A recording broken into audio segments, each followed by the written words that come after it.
দুঃখজনক হলেও সত্য যে আধুনিক পৃথিবীতে বিজ্ঞান মনস্ক দাবিদার মানুষেরা সেই কাজটাই এখন করছেন।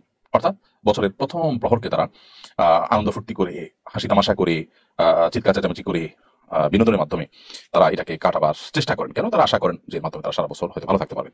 অনেকে অবশ্য আজকাল এই উদযাপন কেন করেন সে উদ্দেশ্যও জানেন না, সেটা তো আরো ভয়াবহ ব্যাপার। অর্থাৎ কেন যে এই হই হুল্লোড় করছেন, কেন যে আনন্দ করছেন, সেটার কারণ পর্যন্ত জানা নেই। কারণ হলো আপনি আনন্দ করছেন, বিনোদন করছেন কেন? কারণ বছরের প্রথম প্রহর শুরু হয়েছে। তো এটি যদি আপনার আনন্দের কারণ হয়, কি কারণে আনন্দের কারণ? মানে নতুন কিছু আসছে সেজন্য? তাই যদি হয় তার নতুন ভোর, নতুন সকালও তো আসে, আপনার জীবনে নতুন মাসও তো আসে। কই তখন তো আপনি আনন্দিত হন না। আর সবচেয়ে বড় কথা হলো, যেই মুহূর্তে একটি নতুন বছরকে আপনি আলিঙ্গন করলেন, অভ্যর্থনা জানালেন, সেটা যদি আনন্দের কারণ হয়, তো ঠিক তার আগের মুহূর্তেই তো একটি বছরের বিদায় হয়ে গেল। তো বছরের আগমন যদি, নতুন বছরের শুরু হওয়া যদি আনন্দের কারণ হয়, তাহলে বছরের সমাপ্তি কি বেদনার কারণ হবে না? তার জন্য কি আপনি বেদনাহত হয়েছেন কখনো?